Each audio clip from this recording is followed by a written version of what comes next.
Kami datang ke hadirat-Mu Bapa mengucap syukur atas waktu yang diberikan Tuhan pada pagi hari ini Tuhan. Kami sudah memuji nama-Mu Tuhan, dan tiba saatnya bagi kami Tuhan untuk mendengarkan firman-Mu. Ya Bapa, biarlah Tuhan Kau persiapkan hati kami, curahkan firman-Mu Tuhan melalui Bapak Gembala, melalui Opa Tuhan, di mana kehidupan yang semakin sulit ini di dunia Tuhan, dan Kaulah sumber kekuatan kami melalui firman-Mu yang akan dibukakan bagi kami. Terima kasih Bapa, terima kasih, dan juga Tuhan untuk yang beribadah di tempat lain, Kau juga sertai selalu dan lindungi selalu agar semua yang betul bakti kepadamu. Terima kasih Bapa, hanya di dalam nama anak-Mu saja Tuhan Yesus Kristus kami telah berdoa dan mengucap syukur. Kami sambut firman-Mu. Haleluya. Amin. Ada 3 surat berturut-turut, yaitu suratan James atau Yakobus, kemudian suratan Petrus, dan yang terakhir adalah suratan Yohanes. 3 nabi yang sering-sering bersama-sama Tuhan, juga ketika berada di atas gunung kemuliaan. Rasul Petrus mengajarkan penderitaan. Rasul Petrus berbicara tentang menderita. Itu merupakan satu-satunya jalan dan mengikut Yesus. Dikatakan, jadi karena Kristus telah menderita penderitaan badani, kamu pun harus juga mempercayai dirimu dengan pikiran yang demikian. Karena barang siapa telah menderita penderitaan badani, ia telah berhenti berbuat dosa. Rasul Petrus mengajarkan pertama-tama soal prinsip mengikut Tuhan. Mengikut Tuhan itu satu perkara yang tetap tidak berubah, adalah menderita. Kamu pun dengan pikiran yang demikian mempercayai diri dengan pikiran penderitaan.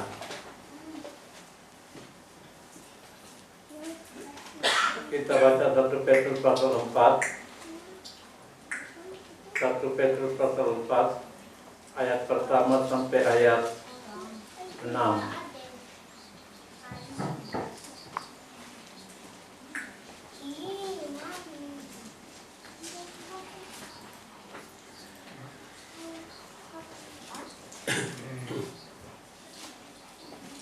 Jadi, karena Kristus telah menderita penderitaan badani, kamu pun harus juga mempersenjatai dirimu dengan pikiran yang demikian.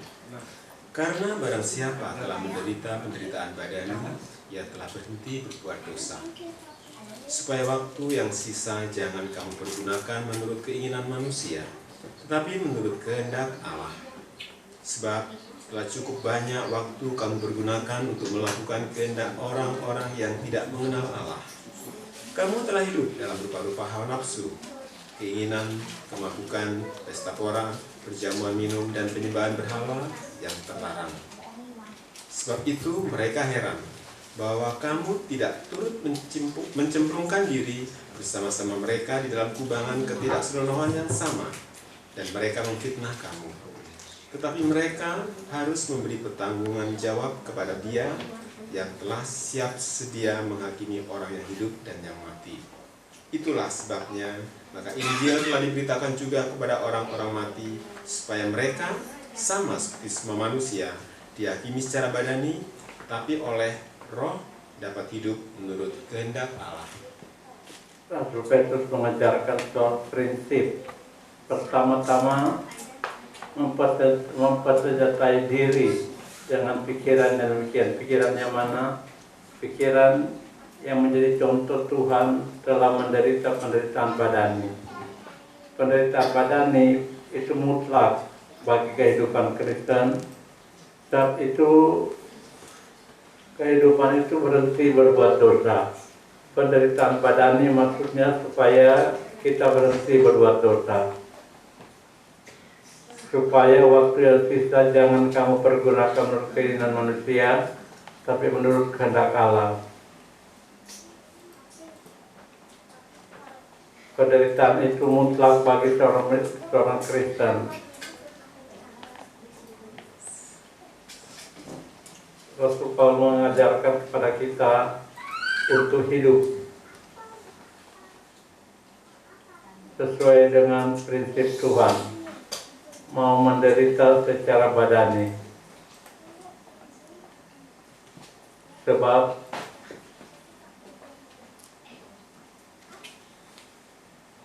dengan menderita secara badani, umat Tuhan itu berhenti berbuat dosa.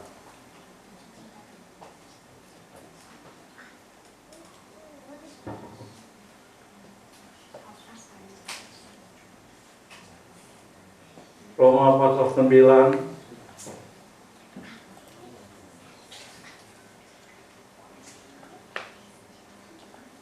kita baca ayat 20 sampai 29.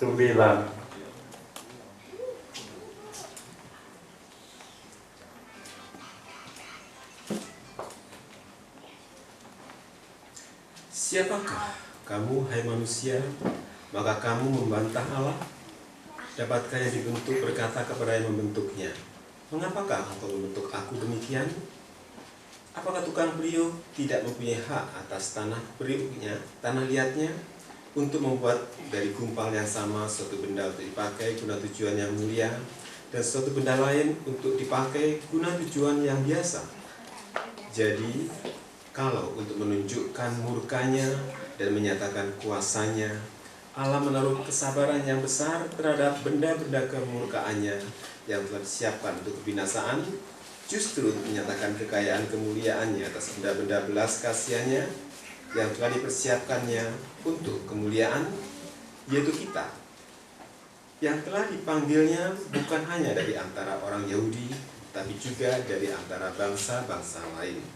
Seperti yang difirmankannya juga dalam kitab Nabi Hosea, yang bukan umatku akan kusebut umatku, dan yang bukan kekasih, kekasih. Dan di tempat di mana akan dikatakan kepada mereka, kamu ini bukanlah umatku, di sana akan dikatakan kepada mereka, anak-anak Allah yang hidup. Rasul Paulus mengajarkan kepada sidang jemaat Roma suatu prinsip yang sama, yaitu dikatakan sekalipun jumlah anak Israel seperti pasir di laut, namun hanya sisanya akan diselamatkan. Sebab apa yang telah difirmankannya akan dilakukan Tuhan di atas bumi sempurna dan segera.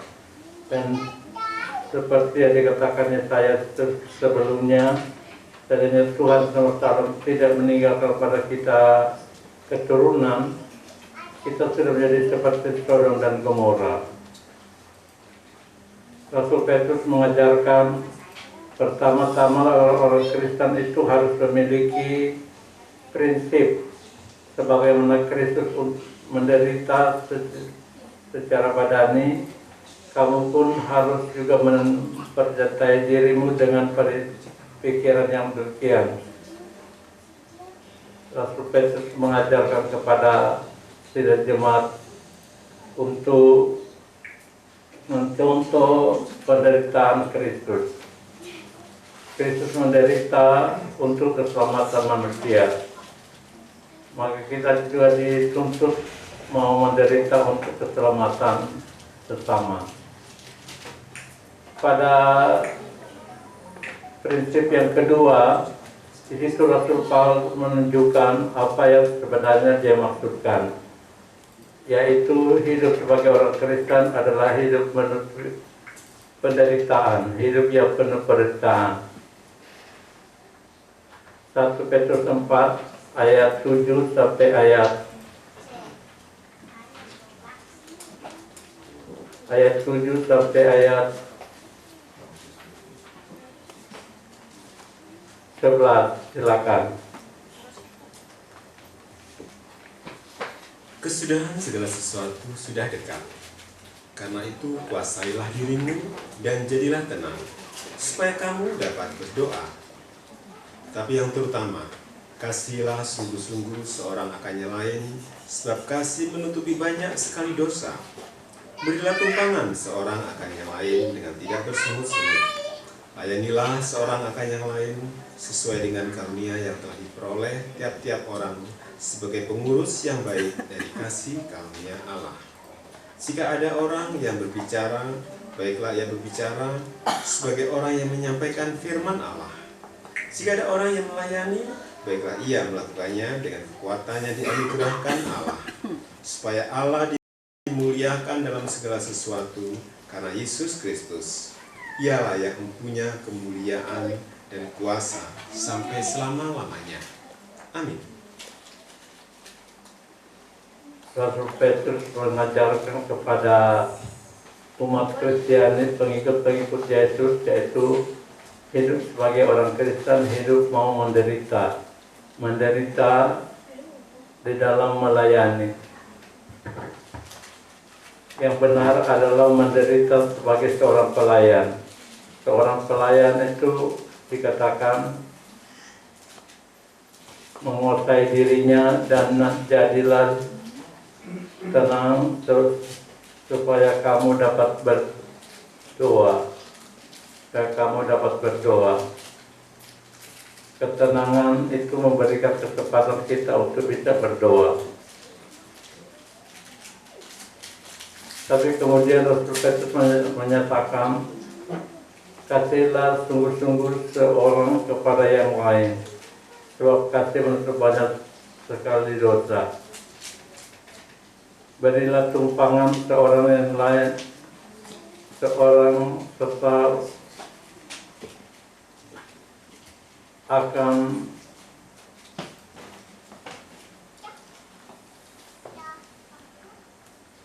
berilah tumpangan seorang akan yang lain dengan tidak bersungut-sungut. Layanilah seorang akan yang lain sesuai dengan karunia yang telah diperoleh tiap-tiap orang sebagai pengurus yang baik dari kasih karunia Allah. Jika ada orang berbicara, baiklah ia berbicara sebagai seorang yang menyampaikan firman Allah. Maksudnya supaya kita berbicara yang benar, bicara yang pasti, tidak seperti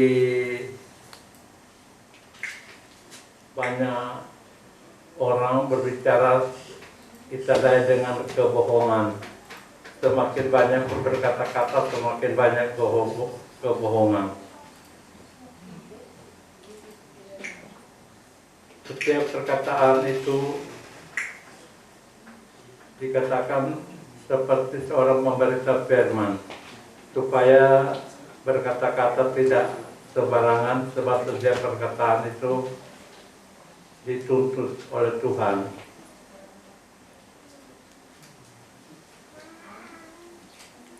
Tuhan menuntut perkataan yang sia-sia.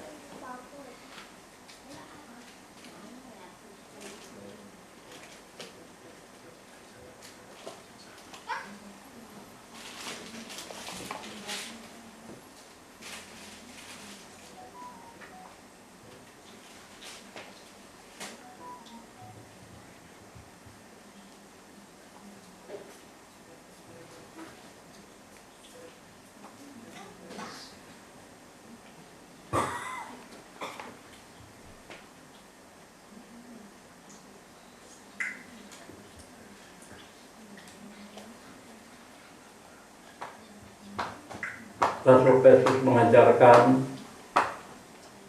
kepada kita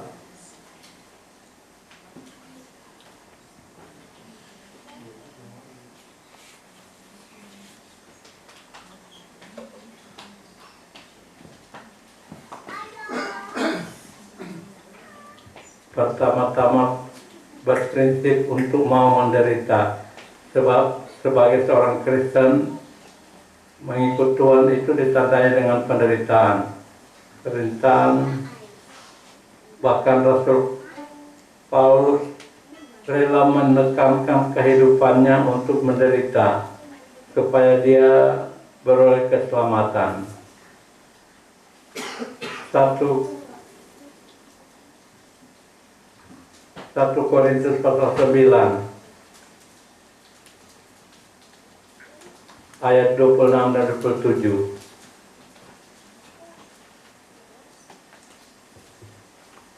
1 Korintus 9 ayat 26-27. Sebab itu aku tidak berlari tanpa tujuan, dan aku bukan petinju yang sembarangan saja memukul. Tetapi aku melatih tubuhku dan menguasainya seluruhnya, supaya sesudah memberitakan Injil kepada orang lain, jangan aku sendiri ditolak.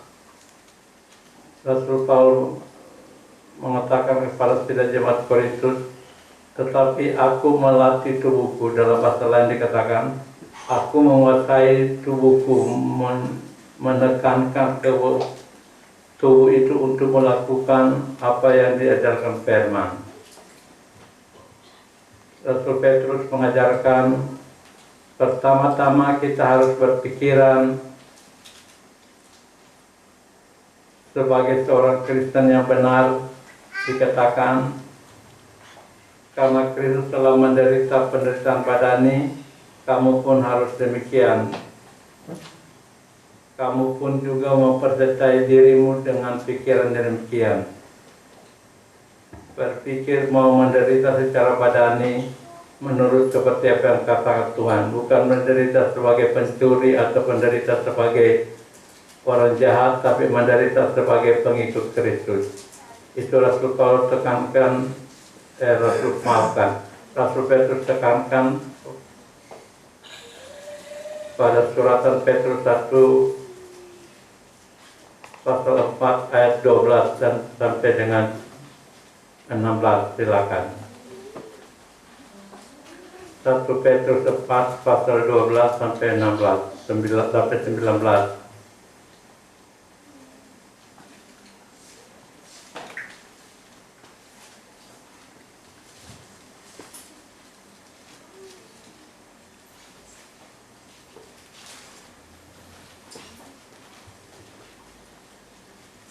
Saudara-saudara yang kekasih, janganlah kamu heran akan nyala api siksaan yang datang kepadamu sebagai ujian, seolah-olah ada sesuatu yang luar biasa terjadi atas kamu. Sebaliknya, bersukacitalah sesuai dengan bagian yang kamu dapat dalam penderitaan Kristus, supaya kamu juga boleh bergembira dan bersukacita pada waktu Ia menyatakan kemuliaannya.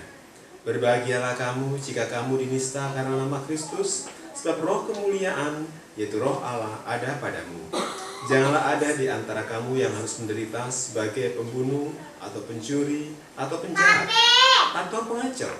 Tetapi jika ia menderita sebagai orang Kristen, maka janganlah ia malu, melainkan hendaklah ia memuliakan Allah dalam nama Kristus itu. 17. Karena sekarang telah tiba saatnya penghakiman dimulai, dan pada rumah Allah sendiri yang harus pertama-tama dihakimi. Dan jika penghakiman itu dimulai pada kita, bagaimanakah kesudahannya dengan mereka yang tidak percaya pada Injil Allah? Dan jika orang benar hampir-hampir tidak diselamatkan, apakah yang akan terjadi dengan orang fasik dan orang berdosa?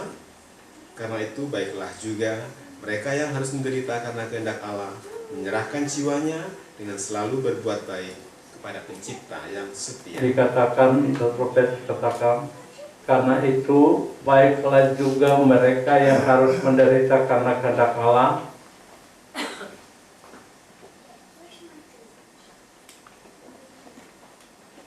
menyerahkan jiwanya dengan selalu berbuat baik kepada Pencipta yang setia.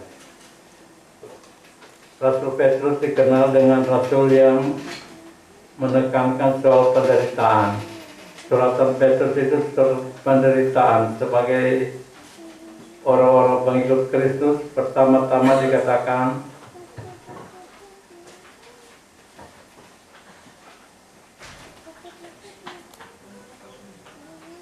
bakal ia melakukan dengan kekuatan yang dinubuatkan Allah, supaya Allah dimuliakan dalam segala sesuatu. Karena Yesus Kristus ialah punya kemuliaan dan kuasa sampai selama-lamanya.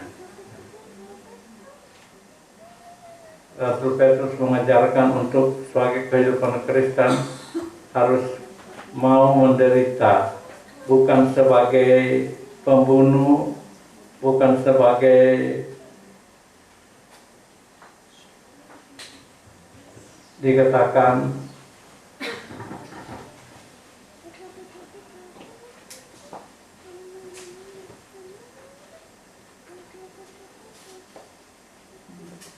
dia bukan sebagai pembunuh, tapi menderita karena kehendak Allah. Karena sekarang telah tiba saatnya penghakiman dimulai, dan pada rumah Allah sendiri yang harus pertama-tama dihakimi. Itu sebabnya rumah Allah banyak menderita. Seperti banyak orang menyangka kalau gereja itu sebagai tempat orang memusuhi yang lain, mereka menentang gereja. Padahal gereja itu penderitaannya sudah dimulai di rumah Tuhan. Pertama-tama rumah Tuhan yang diadili. Kemudian bagaimana keadaan dengan mereka yang tidak percaya pada Injil Allah. Rasul Petrus menekankan, karena sekarang telah tiba seluruh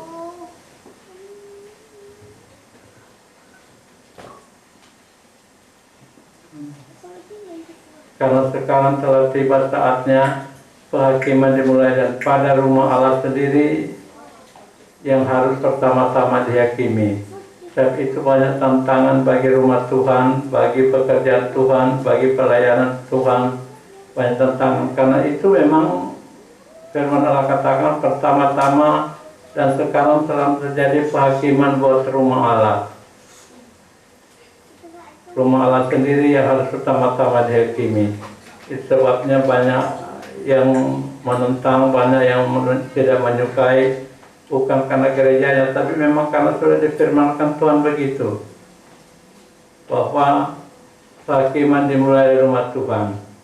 Tapi sekalipun penghakiman terjadi bagi rumah Tuhan, dikatakan karena itu baiklah juga mereka yang harus menderita karena kehendak Allah, menyerahkan jiwanya dengan selalu berbuat baik kepada Pencipta yang setia. Itu sebabnya menghadapi penderitaan kita ditandai dengan perbuatan baik. Perbuatan baik dikatakan bagi orang yang menderita karena kehendak Allah, menyerahkan jiwanya dengan selalu berbuat baik kepada Pencipta yang setia.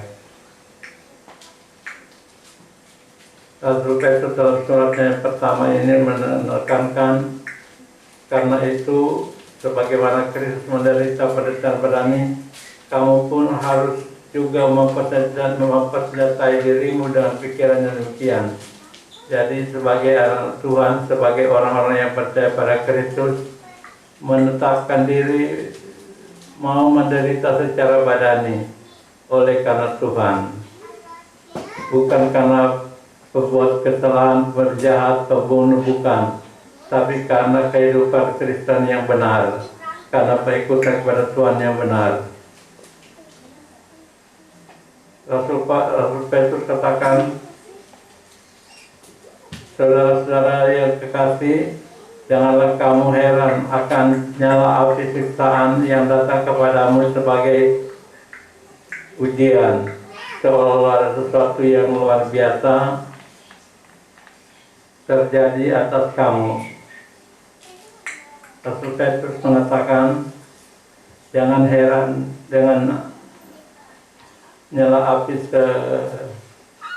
siksaan. Sekarang kita banyak dengar penderitaan anak Tuhan di mana-mana, tapi bukan berkurang, semakin bertambah-tambah. Bahkan firman Allah sudah mengatakan, Tuhan sudah mengatakan,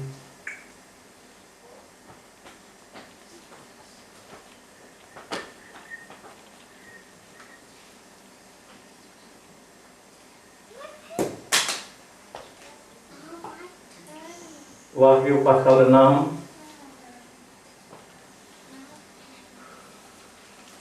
Wahyu pasal 6 ayat 11.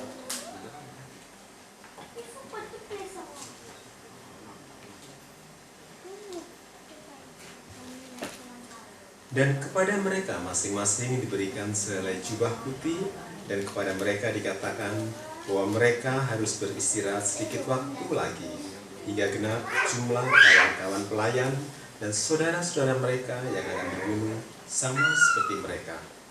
Jadi memang sudah ditentukan pengikut-pengikut Kristus itu dikatakan menunggu pembalasan Tuhan kepada mereka yang berbuat jahat itu hingga genap jumlah kawan-kawan pelayan dan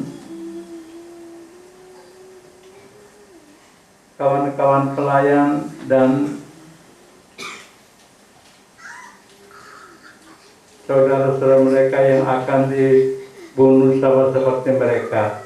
Penderitaan itu ditentukan ada jumlahnya. Jumlah itu ditentukan oleh Tuhan, tidak ada tahu. Tapi makin bertambah penderitaan itu artinya makin berkurang kesempatan penderitaan itu makin berkurang.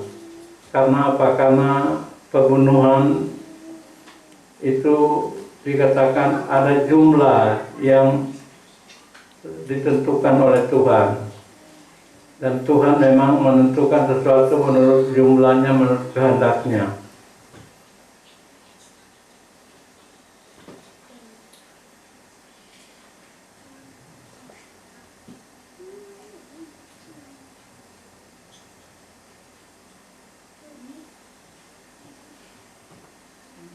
Suratan Yudas ayat 20, ayat 19 dan 20.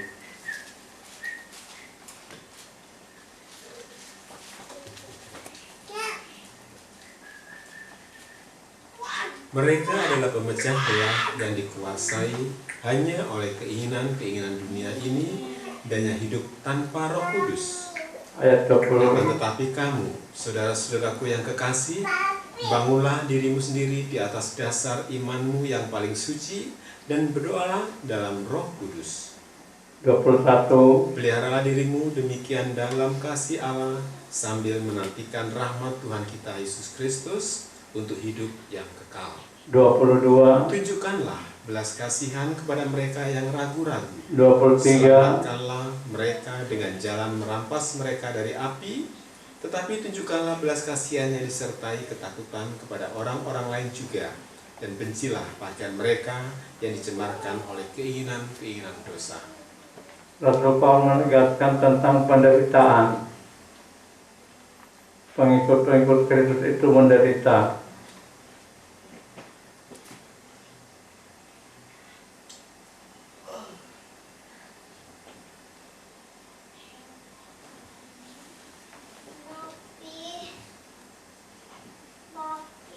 Makin dekat kedatangan Tuhan, makin kuat penderitaan anak-anak Tuhan. Tapi itu diperlukan ketekunan daripada orang-orang suci.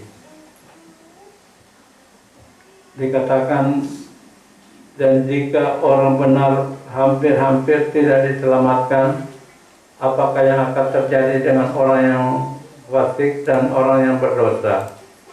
Dan jika orang benar hampir-hampir tidak diselamatkan, itu berarti mereka diselamatkan. Hampir-hampir tidak diselamatkan, tapi artinya mereka diselamatkan. Orang-orang benar diselamatkan, tapi orang-orang fasik dikatakan apa yang nanti terjadi bagi mereka. Orang benar yang menderita karena Kristus, karena itu baiklah juga mereka yang harus menderita karena kehendak Allah, menyerahkan jiwanya dengan selalu berbuat baik. Di dalam penderitaan bukan membalas penderitaan itu dengan sengsara atau menyengsarakan orang lain, tapi sebaliknya kita menyerahkan kehidupan kita menjadi berkat bagi orang lain. Rasul Petrus adalah rasul yang mengajarkan pengharapan. Pengharapan itu mendatangkan kesucian. Orang berharap, pengharapan itu penyucian dalam kehidupan seseorang. Rasul Rasul Yakobus mengajarkan tentang iman, Rasul Petrus mengajarkan tentang pengharapan, dan Rasul Yohanes mengajarkan tentang kasih. Sebab itu Rasul Yohanes tegas di dalam soal kasihnya, dikatakan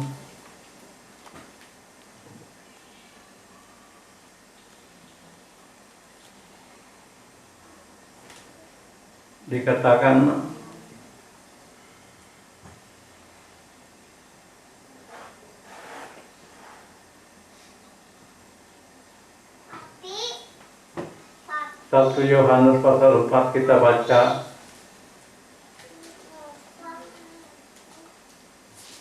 ayat 17 sampai ayat 21.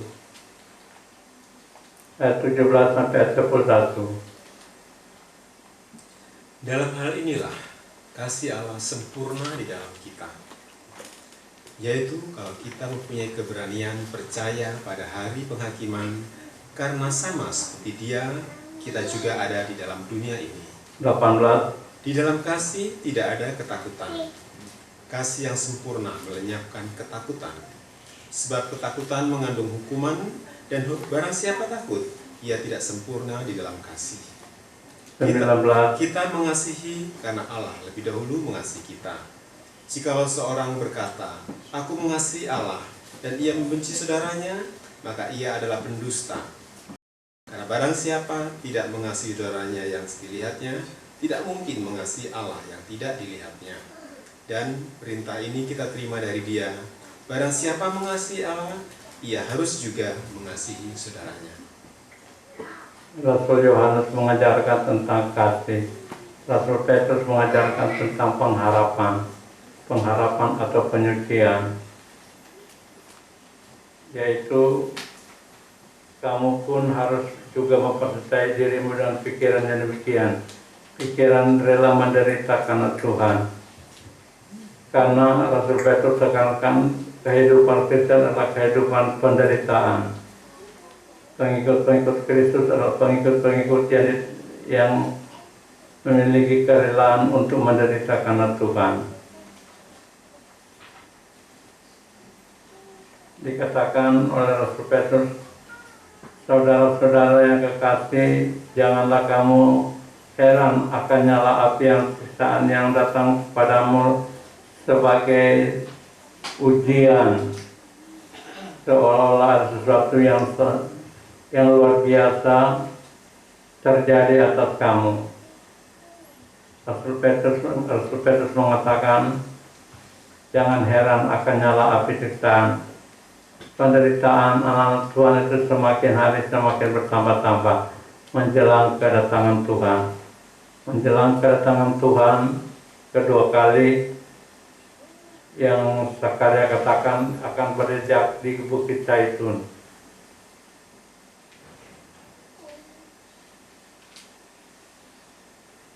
Kedatangan Tuhan kedua kali dikatakan berjejak di Bukit Zaitun, kata Zakaria.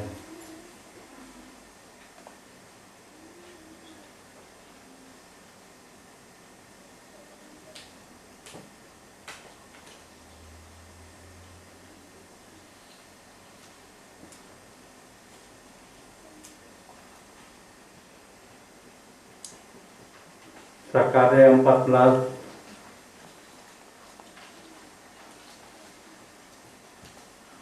ayat 11.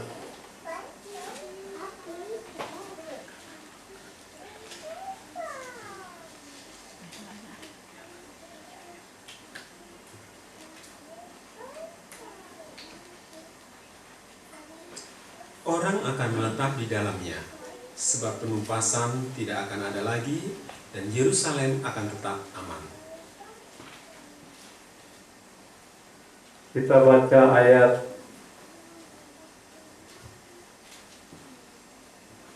Zakaria 14 ayat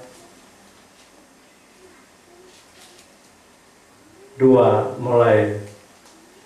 Aku akan mengumpulkan segala bangsa untuk memerangi Yerusalem.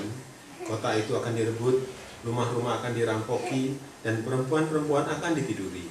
Setengah dari penduduk kota itu harus pergi ke dalam pembuangan, tetapi selebihnya dari bangsa itu tidak akan dilenyapkan dari kota itu. Kemudian Tuhan akan maju berperang melawan bangsa-bangsa itu seperti ia berperang pada hari pertempuran. Pada waktu itu, kakinya akan berjejak di Bukit Zaitun yang terletak di depan Yerusalem di sebelah timur. Bukit Zaitun itu akan terbelah dua dari timur ke barat, sehingga terjadi suatu lembah yang sangat besar. Setengah dari bukit itu akan bergeser ke utara dan setengah lagi ke selatan. Ayat 5. Maka tertutuplah lembah gunung-gunungku, sebab lembah gunung itu akan menyentuh sisinya. Dan kamu akan melarikan diri seperti kamu pernah melarikan diri oleh karena gempa bumi pada zaman Usia Raja Yehuda. Lalu Tuhan Allahku akan datang dan semua orang kudus bersama-sama dengan dia. Dikatakan Tuhan akan datang, Allahmu akan datang dan semua orang kudus bersama-sama dia. Maka pada waktu tidak ada lagi udara dingin atau keadaan beku, tapi akan ada satu hari-hari yang diketahui oleh Tuhan dengan tidak ada penggantian malam dan malam pun menjadi petang. Pada waktu itu akan mengalir kehidupan dari Yerusalem, setengahnya mengalir keluar timur dan setengah mengalir keluar barat. Hal itu akan terus berlangsung dalam musim panas dan dalam musim dingin. Maka Tuhan, ayat 9, maka Tuhan akan menjadi raja atas seluruh bumi. Kedatangan Tuhan untuk menjadi raja atas seluruh bumi. Pada waktu Tuhan adalah satu-satunya dan namanya satu-satunya. Seluruh negeri ini akan berubah menjadi seperti Araba Yordan dari gerbang sampai ke Rimon, jadi dari Geba sampai ke Rimon di sebelah selatan Yerusalem. Tapi kota itu tidak akan menjelang tinggi dan tempat tinggal dalamnya dari pintu Benyamin sampai kepada tempat kudus dahulu, yakni sampai ke pintu gerbang sudut dan dari menara Hanel sampai ke tempat pemerasan anggur raja. Orang akan menetap di dalamnya sebab perampasan tidak akan terjadi lagi dan Yerusalem akan tetap aman. Kedatangan Tuhan kedua kali sudah ditandai dan hanya Zakaria yang berani mengatakan kedatangan Tuhan kedua kali itu di Bukit Zaitun. Yang lain tidak diizinkan berkata atau tidak ada pemikiran untuk berkata demikian. Hanya Zakaria, Rasul Nabi yang terakhir dari Perjanjian Lama. Zakaria dia katakan Tuhan akan dikatakan pada waktu itu kakinya akan berjejak di Bukit Zaitun. Itu nanti bisa disaksikan oleh seluruh dunia. Kakinya akan berjejak di Bukit Zaitun. Jadi sudah pasti firman Allah katakan kedatangan Tuhan kedua kali itu di Israel, di Bukit Zaitun, di mana dia pernah berdoa menyerahkan kehendaknya kepada kehendak Allah. Satu waktu kedatangan Tuhan itu sebagaimana dikatakan oleh malaikat, sebagaimana kamu lihat dia terangkat, begitu juga dia akan datang kembali. Kita para Rasul pertama kita baca Kisah Rasul pasal 1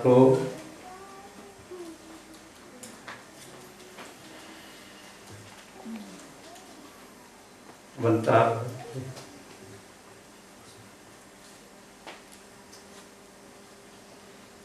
Kisah Rasul pasal pertama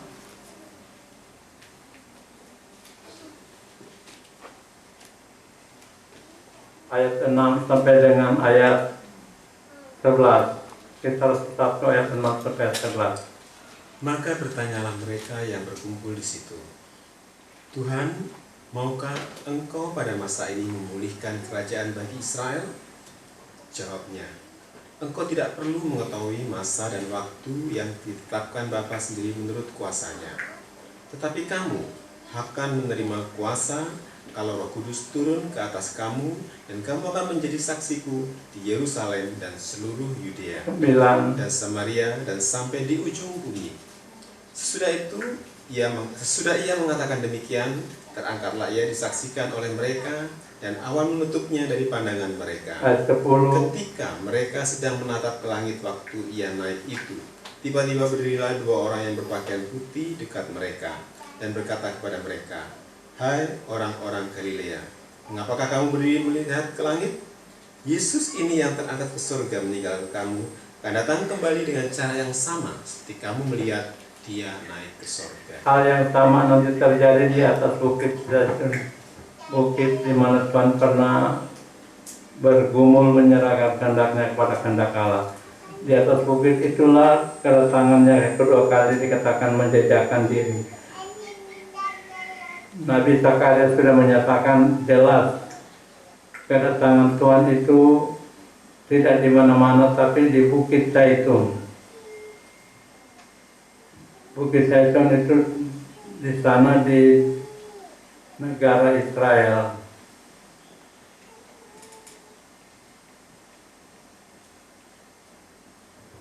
Rasul Petrus mengatakan untuk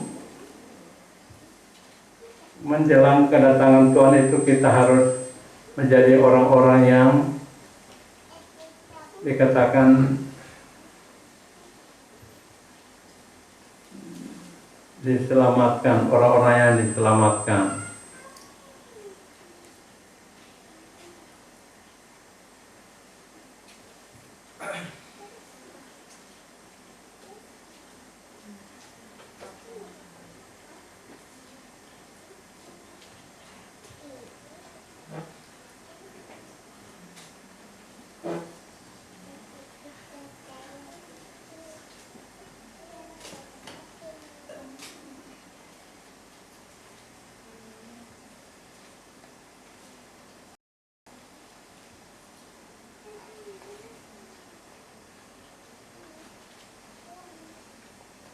Satu Tesalonika pasal 5.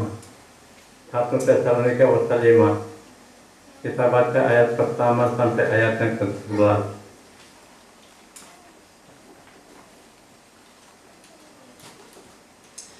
Tetapi tentang zaman dan masa, saudara-saudara, tidak perlu dituliskan kepadamu, karena kamu sendiri tahu benar-benar bahwa hari Tuhan datang seperti pencuri pada malam.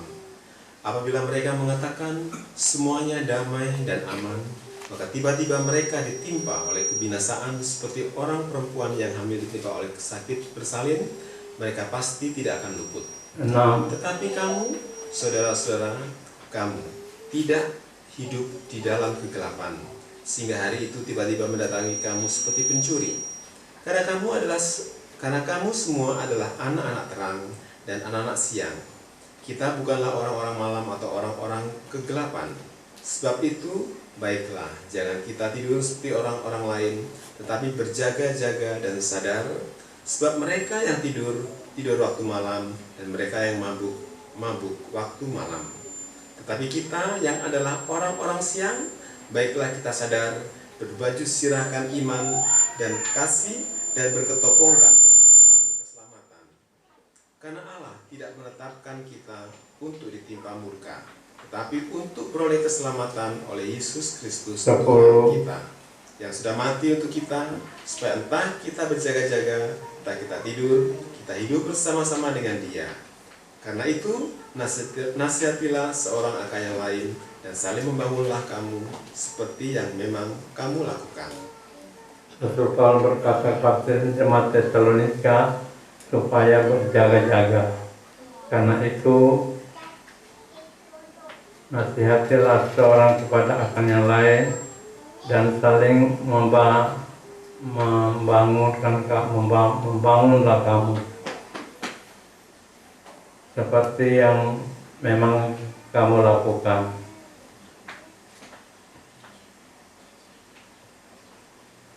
Ayat 12 sampai ayat 19. 1 Tesalonika 5. Kami minta kepadamu, saudara-saudara, supaya kamu menghormati mereka yang bekerja keras di antara kamu, yang memimpin kamu dalam Tuhan dan yang menegur kamu, dan supaya kamu sungguh-sungguh menjunjung mereka dalam kasih karena pekerjaan mereka. Hiduplah selalu dalam damai seorang dengan yang lain. 14. Kami juga menasihati kamu, saudara-saudara, tegurlah mereka yang hidup dengan tidak tertib, hiburlah mereka yang tawar hati, belalah mereka yang lemah, sabarlah terhadap semua orang. Perhatikanlah, supaya jangan ada orang yang membalas jahat dengan jahat, tetapi usahakanlah senantiasa yang baik terhadap kamu masing-masing dan terhadap semua orang. Bersukacitalah senantiasa, tetaplah berdoa, mengucap syukurlah dalam segala hal, sebab itulah yang dikehendaki Allah di dalam Kristus Yesus bagi kamu. Dikatakan pada ayat 22, jauhkanlah dirimu dari segala jenis kejahatan. Ayat 19, janganlah padamkan roh dan janganlah anggap rendah nubuat-nubuat dalam ujilah segala sesuatu dan peganglah yang benar, yang baik. Pada ayat 16 dikatakan bersukacitalah senantiasa, tetaplah berdoa, mengucap syukur dalam segala hal, sebab itulah yang dikehendaki Allah di dalam Kristus Yesus. Kristus Yesus bagi kamu. Tuhan memberkati kita. Kita menyanyi kasih dari surga.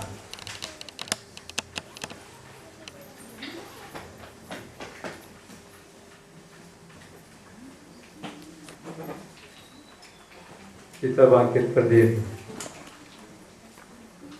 Saya mengundang pelayan pekerja musik kita tampil ke depan.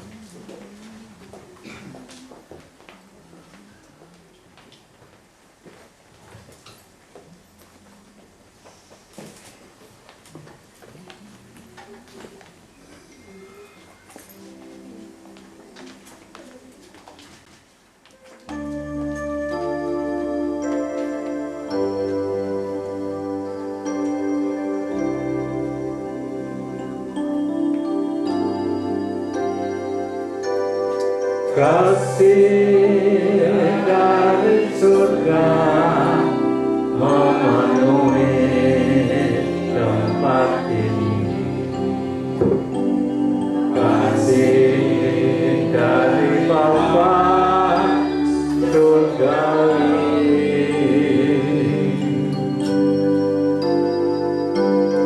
Kasih dari Yesus mengalir di hatiku, membuat damai hidupku.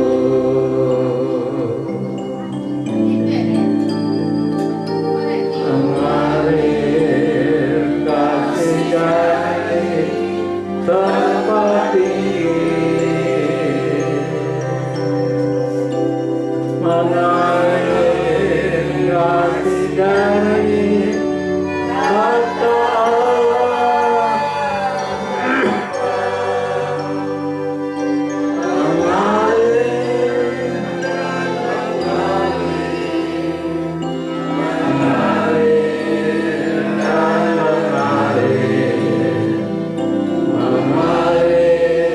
memenuhi hidupku. Kasih dari surga. Kasih dari surga memenuhi tempat ini. Kasih dari Bapa surgawi.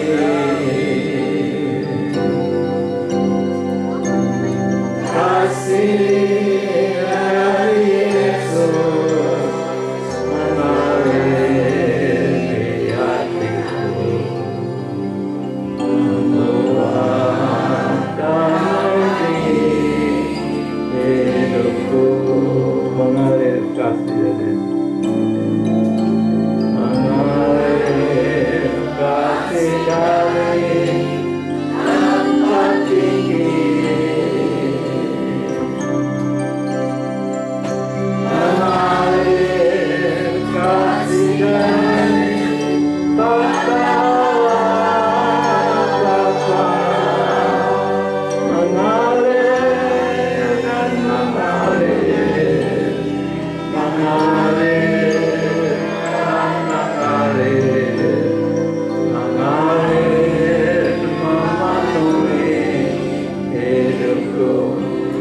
minta pendeta membantu Alvin untuk berdoa untuk perjamuan suci. Terima kasih Tuhan, kasih-Mu Tuhan dari surgawi memenuhi hati kami Tuhan. Untuk kami Tuhan boleh mendengarkan firman-Mu, melakukannya Tuhan di kehidupan kami ini Tuhan. Untuk kami bisa Tuhan melakukan segala sesuatu Tuhan menurut kehendak-Mu saja Tuhan. Apa yang Kau mau Tuhan, selalu berjalan bersama Engkau Tuhan, berjalan bersama firman-Mu Tuhan, menuruti semua apa yang telah Kau berikan kepada kami. Sebentar Tuhan kami akan makan dan minum Tuhan, tubuh dan darah-Mu. Engkau pimpin kami Tuhan dalam hidup ini, supaya Engkau selalu berada di tengah-tengah kami Tuhan, berada di dalam kami. Terima kasih Tuhan, hanya dalam nama Tuhan Yesus Kristus kami berdoa dan kami terima tubuh dan darah-Mu. Haleluya, amin. Kasih dari surga.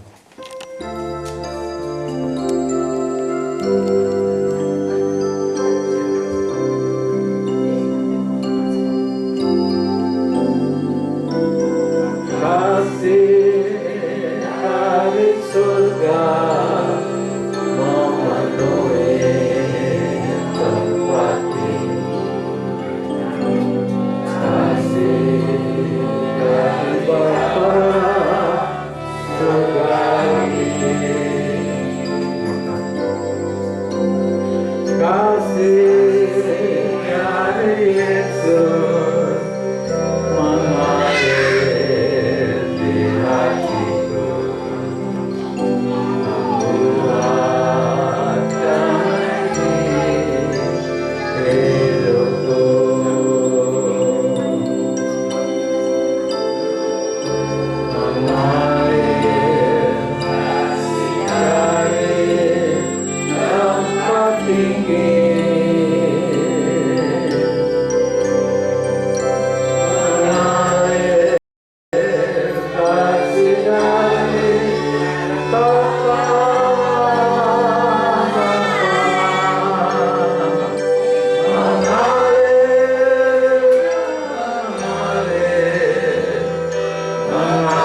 surgawi.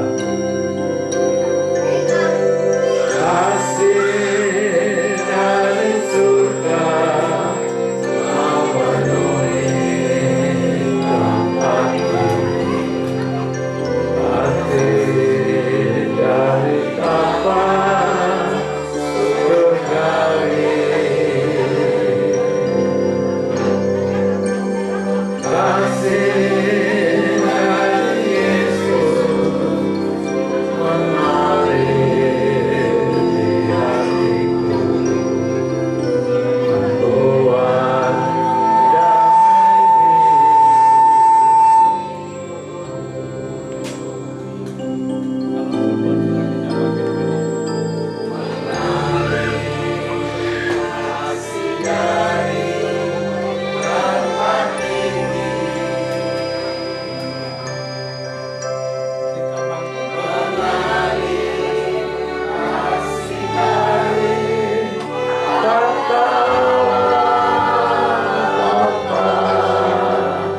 kita bangkit berdiri. Bangkit. Mengalir dan mengalir, mengalir memenuhi hidupku.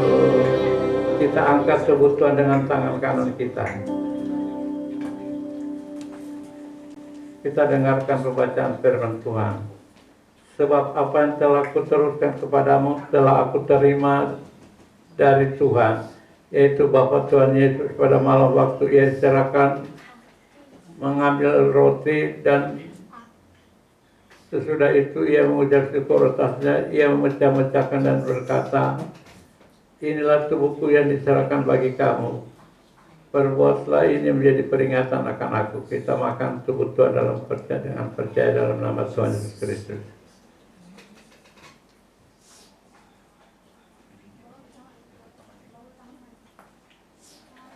Bisa angkat darah Tuhan untuk anak Tuhan. Demikian juga ia mengambil cawan sudah makan lalu berkata, cawan ini adalah perjanjian baru yang diceraikan oleh darahku. Perbuatlah ini setiap kali kamu minumnya menjadi peringatan akan aku. Setiap kali kamu makan roti dan minum cawan ini, kamu memberitakan kematian Tuhan sampai ia datang. Kita minum darah Tuhan dan percaya dalam nama Tuhan Yesus Kristus.